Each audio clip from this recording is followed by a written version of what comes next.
حیدری در کے فقیروں میں گنے جاتے ہیں. جب سے حیدر نے عنایت کی نظر ڈالی ہے کانچ کے ٹکڑے ہیں ہیروں میں گنے جاتے ہیں. کانچ کے ٹکڑے ہیں ہیروں میں گنے جاتے ہیں. آج یہ عرس رحمت للعالمین کانفرنس ہے. کیوں آئے رحمت للعالمین دنیا میں؟ کوئی وجہ ہوگی؟ کیا وجہ ہے؟ وہ وجہ سن لیجیے. حضور کی بعثت کی وجہ کیا ہے؟ غور سے سن لیجیے. اللہ نے یہ دنیا بنائی, نہ جانے کتنے انبیاء بھیجے.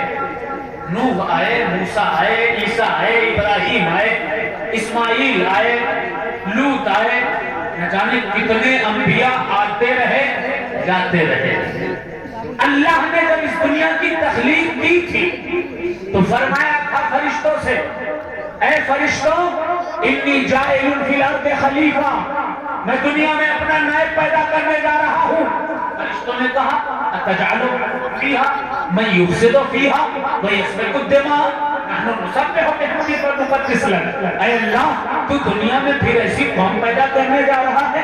اچھا مسئلہ یہ تھا کہ اس زمانے میں انسانوں سے پہلے جناتوں کو اللہ پیدا کر چکا تھا اور جنات آپس میں اتنا لڑے, اتنا فتنہ اور فساد پیدا کیا. تعداد تو اتنی ہو چکی تھی جناتوں کی کہ آسمان سے اگر کوئی سوئی بھی پھینکی جاتی تھی تو کسی نہ کسی جن کے سر پر جا کر کے پڑتی تھی.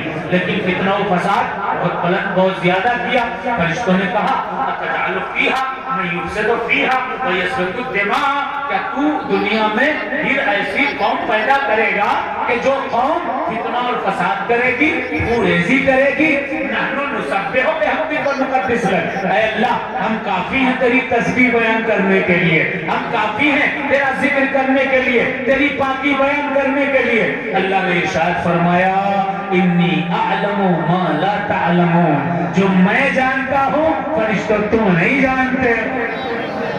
تو میں جانتا ہوں تم نہیں جانتے ہو فرشتوں. آدم علیہ السلام کا پتلا تیار کیا گیا.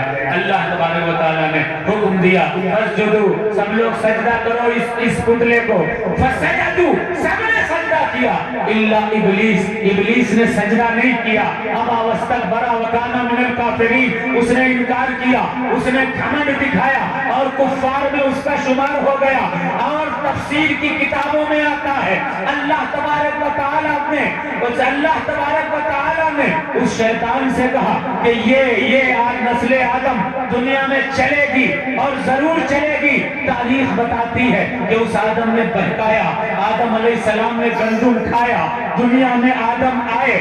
لوگ کہتے ہیں کہ آدم جنت سے معاذ اللہ ثم معاذ اللہ نکالے گئے. نہ, آدم نکالے نہیں گئے اور نہ ہی آدم سے خطا ہوئی. لغزش پیغمبرانہ اس کو کہتے ہیں جو آدم سے ہوئی ہے. آدم اگر دنیا میں آئے نہ ہوتے تو رحمت للعالمین ہم نے پائے نہ ہوتے. آقا کو بھیجنا تھا, اس لیے آدم کو جنت سے دنیا میں بھیجا اللہ تبارک و تعالیٰ نے. اب کیا ہوا تھا وہاں پر وہ سن لیجئے, پھر مقصد بعثت رحمت للعالمین آپ کو سمجھاؤں گا. آخر کیا ہوا؟ اللہ تبارک و تعالیٰ سے شیطان نے کہا ہاں یہ آدم کی نسل جب چلے گی میں ان کو پہچاؤں گا, تیری توحید سے دور کروں گا, تیرا اے رب جو تیرا طریقہ تیرا حکم ہے ان احکام سے نافرمانی کرواؤں گا. رب نے فرمایا کہ اے شیطان تیرے بہکاوے میں جو میرے نیک بندے ہوں گے آنے والے نہیں ہیں. یہ کیا ہوا؟ آدم کے دو بیٹے ہوئے. توجہ, ابھی لوگ قابیل, ایک کا قتل کروا دیا شیطان نے اور اس کے بعد پھر گناہوں کے انبار شیطان لے کر کے چلا ہے. تو انسانوں کے ذہنوں میں دلوں میں وہ گناہ بھر دیے اور ایسا شیطان بس گیا کہ حدیث سنا رہا ہوں, حدیث بخاری میں مشکات میں یہ حدیث موجود ہے.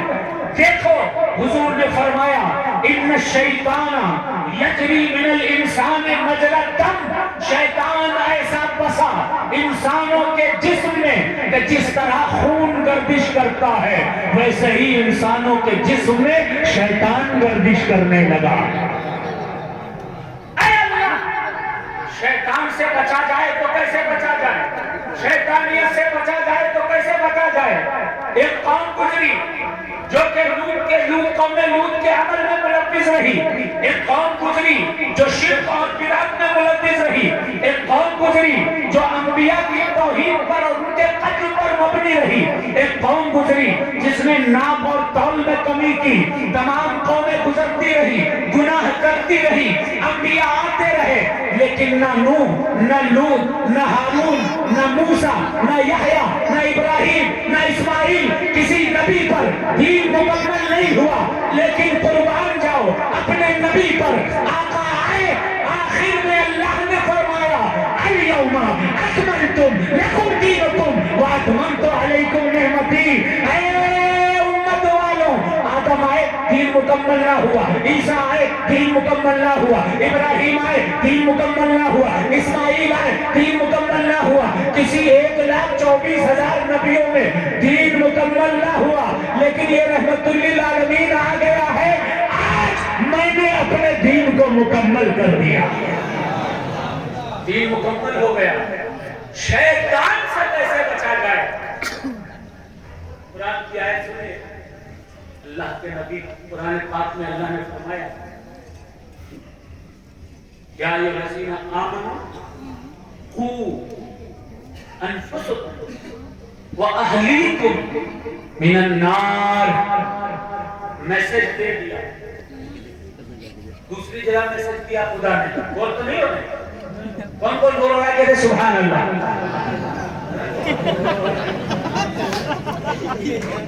اچھا کون کون سن رہا ہے کہتے سبحان اللہ؟ توجہ سے، ان الشیطان للانسان عدو مبین۔ بے شک یہ شیطان انسان کا بھلا ہوا دشمن ہے۔ ایک میسج یہ، دوسرا یا ایھا الذین آمنوا قوا انفسکم واہلیکم من النار۔ علماء تشریف فرما ہے، علماء سے پوچھیں کہ آپ اب کسی مدرسے میں چلے جائیے، میں نے بھی پڑھا، میرے استاد نے بھی یہی بتایا، کہا کہ جو مومن ہوں گے جنتی ہوں گے، کفار ہوں گے جہنم میں جائیں گے، مومن ہوں گے قبر کا جواب دے دیں گے، کفار ہوں گے قبر کا جواب نہیں دیں گے۔ میرے ذہن میں یہ بڑے دنوں سے سوال تھا، اچھا تو کیا مومنوں کو اوپر عذاب نہیں آئے گا؟ کیا مومن جہنم میں نہیں ڈالے جائیں گے؟ کیا مومن سے قبر کے اندر سوال نہیں کیا جائے گا؟ میرے اس سوال کا جواب خود قرآن نے دے دیا۔ قرآن نے کہا یا ایھا الذین آمنوا قوا انفسکم واہلیکم من النار۔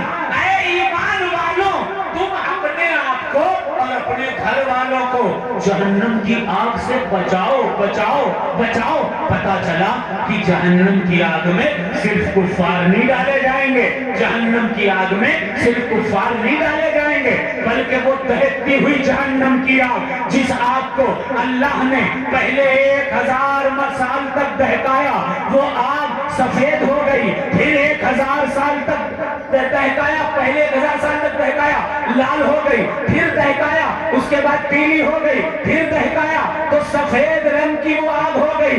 3000 سال تک جس آگ کو خدا نے دہکایا ہے، اس آگ میں صرف کفار نہیں جائیں گے، بلکہ توجہ سے سنو مسلمانوں، اس جلسے کا کچھ فائدہ بھی ہونا چاہیے، توجہ سے سنیے گا۔ اس آگ میں وہ مسلمان بھی جائے گا جو جھوٹ بولتا ہے، وہ مسلمان بھی جائے گا جو زناکاری کرتا ہے، وہ مسلمان بھی جائے گا جو بدکاری کرتا ہے، وہ مسلمان بھی جائے گا جو غیبت کرتا ہے، وہ مسلمان بھی جائے گا جو آپس میں لڑایا کرتا ہے، وہ مسلمان بھی جائے گا جو رشتے قطع کرتا ہے، وہ مسلمان بھی جائے گا جو اہل بیت کا ادب نہیں کرتا ہے، وہ مسلمان بھی جائے گا جو رسول کے پیارے صحابہ کی عظمتوں سے انکار کرتا ہے، وہ مسلمان بھی اس آگ کا ایندھن بنے گا جو اپنی قوم کو تبدیل کر لیا کرتا ہے۔ آپ کہو گے ایسا کیسے؟ تو میں دلیل رکھتا ہوں، دلیل اللہ کے نبی نے فرمایا لا يدخل الجنت قاطع۔ توجہ ہے؟ کہتے ہیں محبت سے سبحان اللہ۔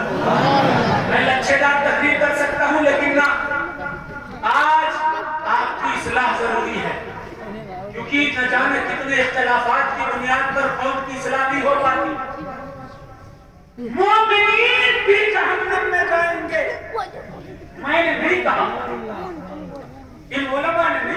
قرآن نے کہا.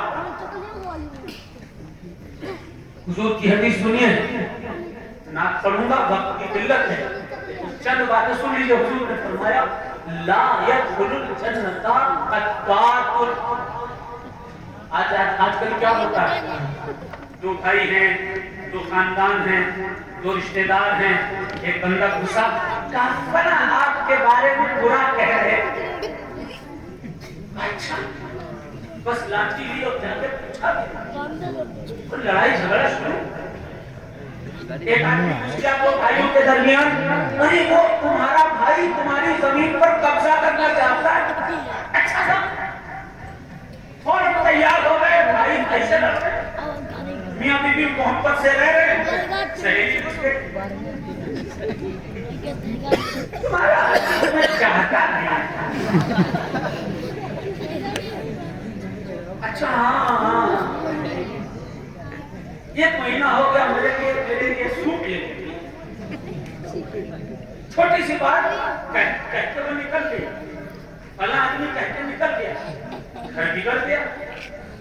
جو کہہ کے نکلا ہے, جس نے جھگڑے کروائے, جس نے دو دلوں کو, بھائیوں کے دلوں کو, رشتہ داروں کے دلوں کو, خاندانوں کے دلوں کو, شوہر بیوی کے دلوں کو الگ کیا ہے, اس کے بارے میں آقا نے فرمایا ہے لا يدخل الجنت قطات, چغل خور کبھی جنت میں داخل نہیں کیا جائے گا. سبحان اللہ. قرآن کی آیت ہے, اللہ نے ارشاد فرمایا ان تاکلا لحم اخیک المیت. کیا تم پسند کرو گے کہ اپنے سگے مردہ بھائی کے گوشت کو کھاؤ؟ جو قیمت کرتے ہیں, لڑائیاں لگواتے ہیں, وہ اپنے سگے مردہ بھائی کے گوشت کو کھایا کرو. ایسے لوگ ہیں. ایک کیٹیگری جو ہو گئی, حدیث سے ثابت کیا, حدیث سے دوسری کیٹیگری ثابت کرنا. عام طور پر کیا ہوتا ہے, چھوٹی چھوٹی بات پر بھائی نے بھائی کو چھوڑ دیا, بھتیجے نے چچا کو چھوڑ دیا, دادا کو پوتے نے چھوڑ دیا, پوتے کو دادا نے چھوڑ دیا. جو رشتہ چھوٹی چھوٹی باتوں پر قطع کر دیا کرتے ہیں, آقا نے فرمایا لا يدخل الجنت قاطعون, جو رشتے قطع کر دیتے ہیں وہ کبھی جنت میں نہیں جائیں گے, چاہے جتنے مومن بنتے پھریں. اور سنو, آج کل کیا ہوا, فلاں برادری ہوئی ہے, اس برادری سے اپنے آپ کو منسوب کرو. اسلام میں تو کوئی چھوٹی بڑی برادری ہے ہی نہیں. اسلام کون سا مذہب ہے؟ اسلام مساوات کا مذہب ہے, ایکتا کا مذہب ہے, پیار کا مذہب ہے.